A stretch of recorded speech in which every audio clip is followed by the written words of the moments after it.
Qu'est-ce que c'est que tromper? J'ai eu le cas d'une femme enceinte il y a quelques années et son histoire m'a marqué. Et je trouve que cette petite histoire, elle illustre bien les différences de perception sur la tromperie. Donc cette femme, elle était enceinte. Et le futur papa, il était ultra content de devenir papa. Du coup, il est sorti en boîte avec ses potes. Et là, pour un défi, devant tout le monde, il a embrassé une meuf dans la boîte de nuit. Et ses potes, ils ont pris une photo. Tout le monde était bien sûr très alcoolisé. Le lendemain matin, la meuf enceinte découvre la photo et pète un câble. Pour elle, c'est une tromperie ultra grave. Pour lui, ça veut tellement rien dire qu'il a laissé ses potes le prendre en photo. Donc il a même pas essayé de le cacher, tellement ça avait pas de sens. Faut savoir que ce couple-là, il s'est séparé. Ça faisait 10 ans qu'ils étaient ensemble. Et ils allaient avoir un bébé. Tout ça pour un bisou dans une boîte de nuit. Pour l'un, c'était trompé, pour l'autre, non. Alors pour éviter ce genre de situation, je fais cette vidéo. Pour que chaque personne puisse savoir c'est quoi tromper. Et surtout que chaque personne puisse savoir c'est quoi tromper pour son partenaire. Alors qu'est-ce que c'est que l'infidélité? Qu'est-ce que c'est que tromper? Je vais vous donner ma définition à moi, qui sera sûrement différente des autres. Pour moi, tromper, c'est la rupture du contrat de confiance dans un couple. Sur au moins l'un des 3 critères suivants. L'amour, l'intimité et la sexualité.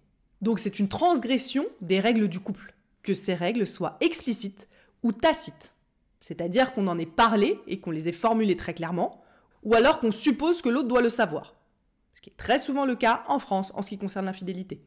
On considère que les mêmes règles sont applicables partout, sans avoir besoin d'en parler. Ça crée des situations comme la femme enceinte du début. Ce que je veux vous dire ici, c'est que l'infidélité, c'est pas seulement une transgression. Tromper son partenaire ne veut pas dire qu'il y a des problèmes dans son couple. Tromper, en fait, souvent, ça parle de soi. C'est une façon d'exprimer des désirs insatisfaits. Et souvent, c'est une quête d'identité. D'aller rencontrer une autre partie de soi, en fait, qui peut être nouvelle ou cachée, qu'on a envie d'explorer. Donc souvent, tromper, ça a moins à voir avec le sexe que ce qu'on pense. Souvent, ça cache un besoin de reconnaissance, un besoin d'attention, un besoin de nouveauté ou un besoin d'évasion. Donc souvent, on parle de la personne qui va commettre l'acte, et pas du couple en soi. Pour vous aider à bien comprendre ce que c'est que l'infidélité et tromper, vous pouvez voir ça comme un genre musical. L'idée là, c'est vraiment de vous faire comprendre qu'il n'y a pas une seule règle qui est applicable. Pour certains, leur couple, leur relation amoureuse, ça va être comme la musique classique. Il y a des règles très strictes et précises à respecter. Et la moindre petite note de musique en dehors de l'harmonie habituelle, donc le moindre petit écart, est perçue comme dissonante et va casser la mélodie en entier. Alors que dans d'autres genres musicaux, comme dans d'autres relations, par exemple le jazz, on est plus ouvert à l'expérimentation, à improviser, à avoir des notes de musique qui sont inattendues et qui vont se greffer et faire partie naturellement de l'harmonie de cette musique-là.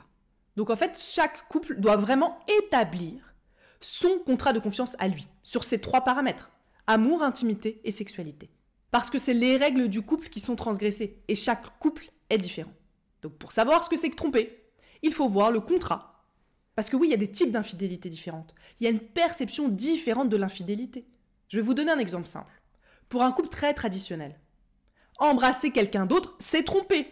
Donc un baiser, c'est tromper. Pour un couple libertin qui partage de la sexualité ensemble, faire l'amour avec une autre personne dans ce cadre-là, ce n'est pas tromper. Donc il y a un cas où embrasser, c'est tromper, et il y a un cas où faire l'amour avec quelqu'un d'autre, c'est pas tromper. Vous vous rendez compte de l'écart? Tromper, c'est la rupture de la confiance. Si mon partenaire est au courant, ce n'est pas tromper. Alors il y a 5 formes d'infidélité qu'on retrouve le plus souvent. Je vais vous les donner parce que ça peut vous aider à préciser les choses avec votre partenaire. Celle auquel on pense en premier, forcément, c'est l'infidélité physique ou sexuelle. C'est la forme la plus évidente. J'ai eu une interaction sexuelle avec une autre personne. Et là, ça va de embrasser à faire l'amour. Et chaque couple mettra la barre où il veut. Ensuite, il y a tout ce qui va être infidélité émotionnelle. C'est quand quelqu'un va partager un lien émotionnel profond avec quelqu'un d'autre que son partenaire. Ça peut inclure de partager ses pensées intimes, ses sentiments, d'avoir des vraies marques d'affection pour cette autre personne. Donc on est dans l'émotionnel et pas dans le physique. Avant, on appelait ça les adultères du cœur. Je trouve que c'est joli. Ensuite, il y a les infidélités digitales ou cyber-infidélité. Donc là, ça va être d'avoir des interactions qui sont romantiques, émotionnelles ou sexuelles de façon digitale. Ça peut être s'envoyer des messages, ça peut être sur des sites de rencontres, ça peut être sur des chats, sur des webcams. Bref, c'est digital, mais il y a soit du sexe, soit de l'émotionnel.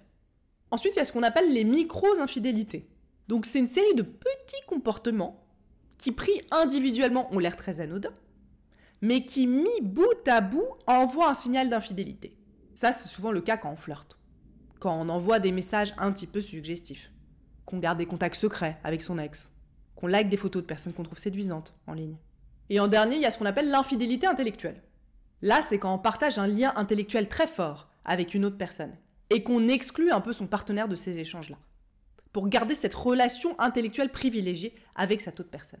Voilà, maintenant vous savez ce que c'est que tromper, et vous pouvez aussi l'expliquer aux autres personnes de façon claire, notamment à votre partenaire, pour pouvoir ensemble dresser votre contrat de couple. D'ailleurs, j'en ai un préétabli que j'utilise en consultation et qui est très long, où je pose plein de questions au couple pour leur permettre de se positionner. Donc vous pouvez faire la même chose. Et je vous invite vraiment à avoir des règles de couple qui sont explicites et pas tacites, donc parlez-en. Ah oui, et pour ceux qui ont déjà vécu une infidélité, c'est possible de le surmonter en couple et à deux. Et d'utiliser cette expérience pour se développer, aussi bien individuellement qu'au niveau du couple, et être un couple plus solide. Je ferai une vidéo là-dessus si ça vous intéresse. Voilà, si vous avez aimé cette vidéo, n'hésitez pas à vous abonner à la chaîne YouTube. Ici, j'aide les hommes à avoir une sexualité épanouie, à donner plus de plaisir, à prendre plus de plaisir, et à avoir une connexion profonde avec eux-mêmes et avec leur partenaire, quel que soit leur âge et quelles que soient leurs conditions physiques.